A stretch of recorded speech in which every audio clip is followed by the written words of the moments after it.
Hey everyone, hope you're doing well today. I am very excited because I have here in front of me a little stack of Japanese GameCube games, and what I'm going to do today is off to the side here I have their US counterparts. And so what I'm going to do is kind of just go through each one, open up the cases, take a look inside, and just kind of compare them, say what I like, what I don't like, and maybe kind of give a rating or say which one I prefer. So without too much talking and time wasting, let's get into the first ones here. Alright, so first up we have the classic North American version of Animal Crossing. This was the first Animal Crossing game that we got here in the West, and I don't really want to go in too much depth talking about the game because I want to focus more on the physical case and manual and all that fun stuff. So first off, the disc has that classic little KK with his guitar, and you got the trees, very, very iconic disc. And then I'm also lucky enough to have the original memory card that this one came with. So let's just take a look. Let's just take a look at some of the materials that this came with, because these are always fun to see. So we have a little Nintendo Power advertisement here. You could have gotten an Animal Crossing t-shirt and the official guide from Nintendo Power. And man, do I miss those official Nintendo Power guides. This looks like it was the latest issue of Nintendo Power at the time. They're talking about Mario Sunshine, which was coming out either later this year or the year after. And let's see what's on the back. Some more little snippets of Nintendo Power. I really miss Nintendo Power. But now I am subscribed to Nintendo Force magazine, and they're pretty cool too. They still give out a poster every month, except their magazine is every other month, but this is not an advertisement.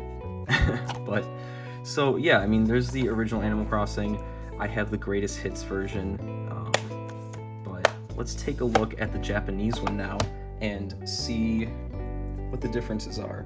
So this was called Dobutsu no Mori E+. I talked about this in the other GameCube video, but it's because this was actually a port of a Nintendo 64 game. So you can see they really made it a point to show off that e-reader functionality and the connectivity between the Game Boy Advance. They kind of, they had that on the US version too. But let's open this one up and just kind of take a look. And one thing I love about Japanese GameCube cases is that I don't know the way that the manuals were supposed to be put in here, but I like how you can open them up and you get a good look at what the back of the guide looked like, or the manual, sorry, not the guide, because I feel like the backs of manuals go unnoticed. Here, I didn't even pull this one out. Let's look at that really quick. Oops. Most American manuals just have this Nintendo customer service logo on the back and nothing else, but not all of them. So it's kind of cool that the way the Japanese cases were designed, you have a little window to see that. Or if people, I have some of my games that I got where the manuals were flipped the other way, like you'll still see the back of that manual when you open this up. So the disc I really like for the Japanese version. It has all these little logos of characters on it, and another thing about Japanese GameCube discs is most of them were in full color like this. You're gonna see as we keep going, I'm not gonna keep going to the American Animal Crossing, but as we keep looking through these, and if you remember, if you owned a GameCube growing up, most of the US GameCube games, it was like color up here and then black on the bottom half. But a lot of Japanese games did full color. So I'm just gonna pull out the manual and we can just kind of see if there's anything cool to look at in there. So this was completely different artwork than what we got. It's just so cute. I love Animal Crossing. And I'd say the first one is probably my favorite, but I did play New Leaf a lot. I played all of them a lot, but I definitely played the original and New Leaf the most, so I'm very curious to see how long New Horizons can hold my attention. But I'm just gonna kind of flip through this, show the cool art and stuff, focus on the interesting parts like this little squirrel. So yeah, there's a quick little look at the manual, and yeah, I mean, that's cool. I think overall, I think this is going to be the case for all these games, but I'm going to be really nostalgic for the US versions, and then the Japanese versions, I'm just going to be like, yeah, that's really cool. I'm just going to think that the Japanese versions are really cool, but I'm still nostalgic for the US versions. So I don't know if I'll like rate them all and say which ones I like more, but they're just cool. The point of this video is just to kind of show things. I'm not trying to push my agenda on anyone, so it's just a cool thing to look at. So let's move on to the next game. The next one I have lined up here is the first Pikmin, so let's pull that one out. So the first thing you're going to notice with the original Pikmin here, and this is going to be a pattern that we're going to keep seeing, is the Japanese cover art for these GameCube games. They always go for a more simplistic approach, and the US versions always try to show action or just like an environment or something more busy, I'll say. And the Japanese games always go for a more simple approach, and I'm sure, that's just due to the hours, days of, focus testing they did to see what would stand out to Japanese consumers and US consumers. But let's just not worry about that and take a look at the disc for Pikmin 1. It's got these really, I love the old Pikmin renders. They were just really, really simple 3D art. And in the back, I just love all the early Pikmin renders so much. They were just so weird. I like them a lot. My name is Captain Olimar. I've crash landed on a strange planet. My ship is in pieces. My only hope for survival lies with odd creatures I call Pikmin. So cool. So, with the manual for Pikmin 1, this is my original copy of Pikmin 1 that I got it at GameStop when I was, like 12 years old, when they still sold GameCube games, which is really nice. But the manual that came with mine, actually the front page, it looked like someone took it and just tore it back, which is just really sad. So since then I've gotten this replacement manual, and I just love like the comic book style art that they did for this. And I haven't even looked inside the Japanese manual yet, so I'm really curious to see if they have that same artwork or not. But I just love this size comparison. That is so cool. Let's see. Just all this really cool art. I said it in my GameCube collection video, and I'll say it again. I love Pikmin. There's really nothing else I can say. I just love it. I can't explain my love for it. It's just really good, and more people need to play these games. I'm hoping that they'll do a remastered trilogy on the Switch, because I'm confident that Pikmin 4 will be a thing eventually. I mean, with how successful the Switch has been, I think Nintendo's just gonna want to put all of their franchises on there, no matter what. So I'm confident we'll see a Pikmin 4. I think that if we get an announcement for that soon, I think they'll announce a remastered trilogy alongside of it, kind of like when they announced Luigi's Mansion 3. They announced that the original was coming to the 3DS, which kind of threw all of us off. But that's fine, I guess. Give more people a chance to play your games, but nice to meet you. I love this art so much. So let's look at what oh wait, hold on. We gotta look at the Nintendo Power ad, because that was such a big part of GameCube boxes, They always had a Nintendo Power ad, and it usually had different artwork on it. Like, I think there was a smaller version of this in the manual, but I mean, it's still cool to look at. Just look at that. That is so cool. The little 3D renders on top of what looks like an actual photograph. Pikmin t-shirts. I wish I was old enough to, like, know how to get this stuff when I was a kid. I didn't start actually getting Nintendo Power until the end of the GameCube era into the Wii era, because I would look at it in stores and stuff, but I never knew to like ask for it until I was that age. And I remember one of the first issues I got was talking about the Wii, which was called the Revolution at the time. But anyway, let's talk about the Japanese version of Pikmin. So see, this is one, they have the front of the manual facing the outside of the box, so when you open it, you're gonna see the back there, which is still really cool. But then next we have the disc, and I like this one a lot too. So you can see they went with 2D artwork instead of the like 3D renders that they use on the American disc. And I see again just more color in general. And like I don't know why they didn't use more color on the American discs, but I don't know. But it doesn't matter, but it matters to me. I don't know.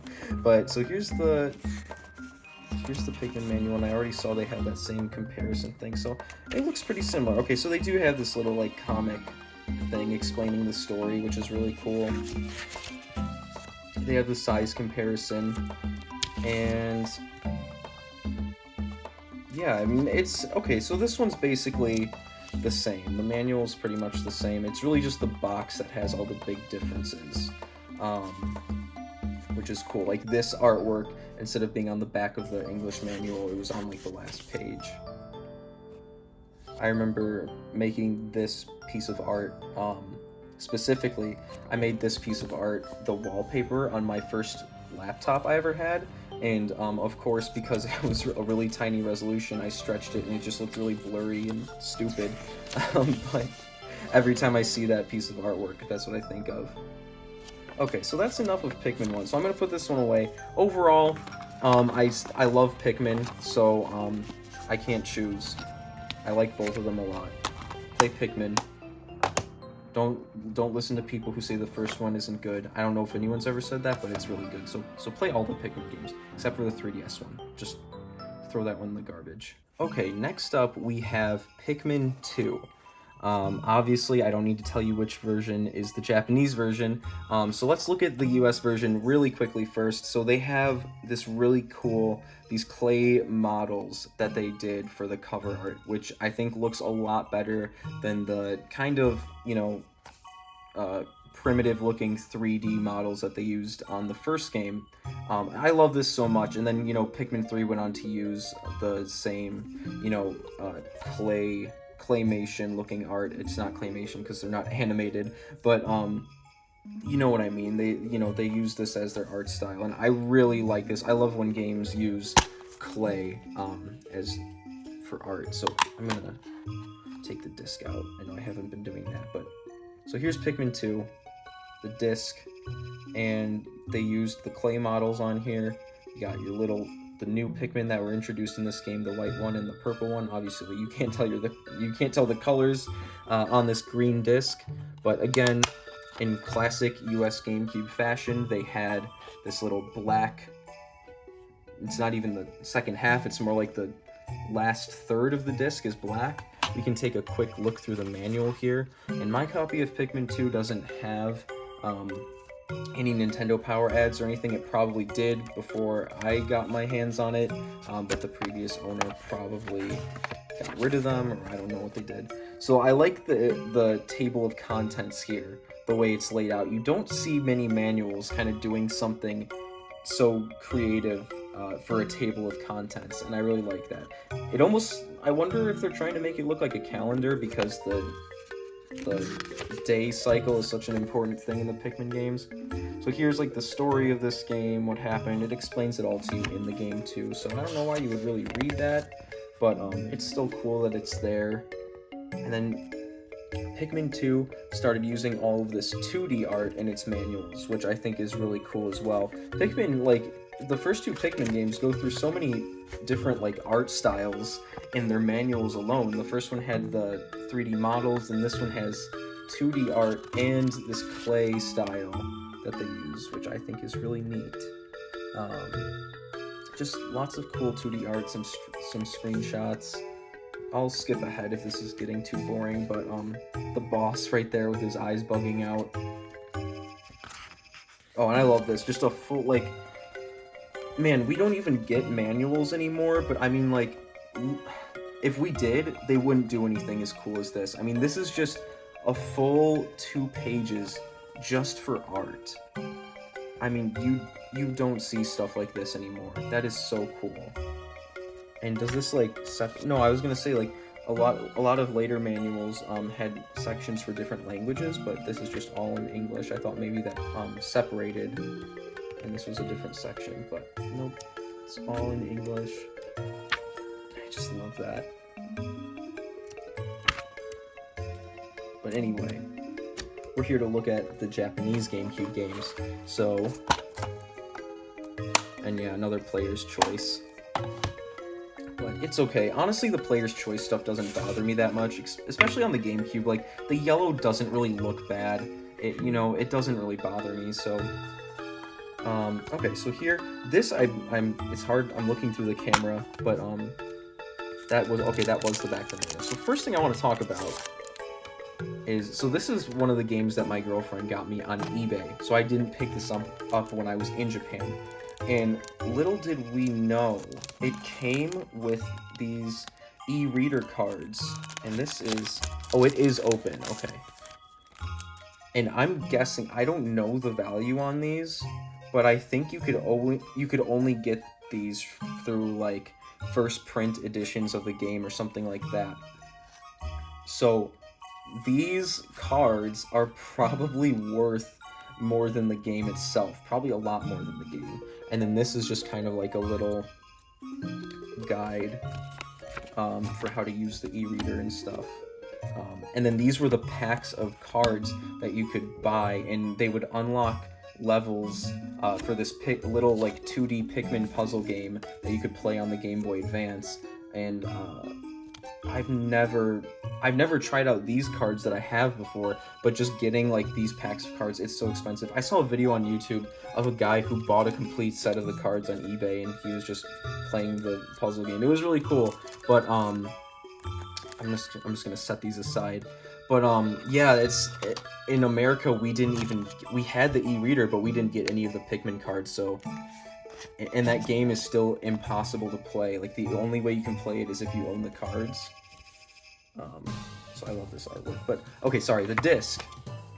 So they went with a very different approach for this disc. I mean, it's just, there's no characters on it or anything. It's just a really cool design, and I mean, I like that a lot too. But yeah, again, with the Japanese boxes, they would just go for these really simplistic yet appealing designs for their covers, as opposed to the more action focused stuff. But, like, I like both.